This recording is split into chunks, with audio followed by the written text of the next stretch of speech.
Google Maps is super handy, but it also tracks a lot of your location data. Here's how to turn off location tracking on Google Maps. First, open the Google Maps app. Tap your profile icon in the top right. Then go into the settings. From there, tap location history. Now you'll see a switch. Simply toggle location history off. This stops Google Maps from saving where you've been. Next, back out the settings and tap Activity Controls. Here, turn off web and app activity, or at least disable Include Location Data.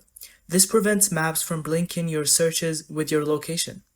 For extra privacy, go to your Google account, then Data Privacy, and select Delete Location History automatically. Choose 3 months or 18 months to keep your data from piling up. And don't forget phone permissions. On iPhone, go to Settings and then Privacy and then Location Services, then Google Maps.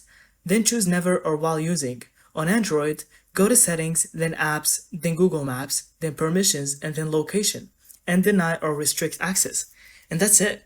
You've just turned off Google Maps locations tracking. And thank you so much for watching, and I hope you found this video helpful. Don't forget to leave us your thoughts in the comments.